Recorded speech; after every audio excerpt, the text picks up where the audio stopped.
नमस्कार मित्रांनो, आपण घाईत असतो आणि विचार करतो की अरे एकच तर सिग्नल आहे, काय होईल तोडला तर. पण मित्रांनो, ही एक चूक तुमच्या खिशाला भारी पडू शकते आणि तुमचा परवाना म्हणजेच लायसन्स कायमचा रद्द सुद्धा होऊ शकतो. आजच्या व्हिडिओमध्ये आपण पाहणार आहोत की सिग्नल तोडल्यावरती नेमकं कोणते कायदे लागू होतात आणि नवीन नियमांनुसार किती दंड भरावा लागतो.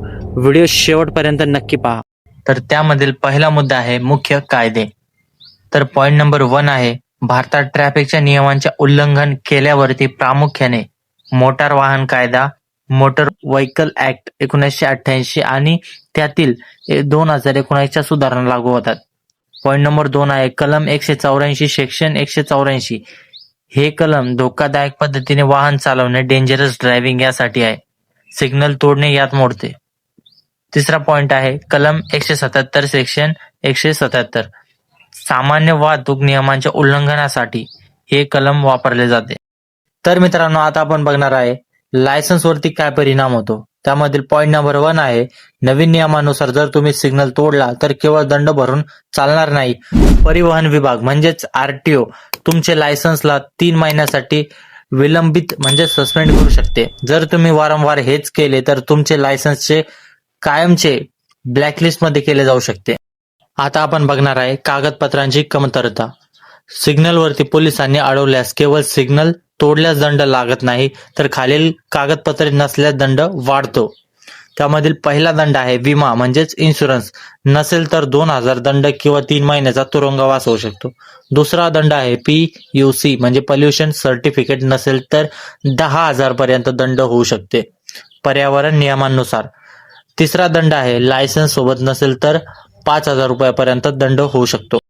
आता आपण बघणार आहे पोलिसांचे अधिकार. त्यामधील पहिला अधिकार आहे ट्रॅफिक पोलीस तुमच्या गाडीची चावी काढू शकत नाही, हा नियम अनेकांना माहीत नसतो.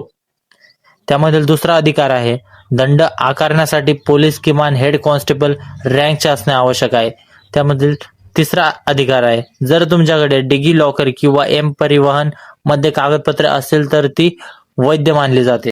आता आपण बघणार आहे कागदपत्रे नसतील तर लागणारा दंड. त्यामधील पहिला पॉइंट आहे विना लायसन्स नो लायसन्स 5,000 रुपये दंड, म्हणजेच लायसन्स नसल्यावरती तुम्हाला 5,000 रुपयांपर्यंत दंड होऊ शकते. पॉइंट नंबर 2 आहे विना विमा नो इन्शुरन्स 2,000 रुपये दंड किंवा 3 महिने जेल, म्हणजे इन्शुरन्स नसल्यावरती तुम्हाला 2,000 रुपयांपर्यंत दंड होऊ शकते किंवा 3 महिन्याची जेल सुद्धा होऊ शकते. तिसरा पॉइंट आहे PUC प्रमाणपत्र नसणे 10,000 रुपये दंड.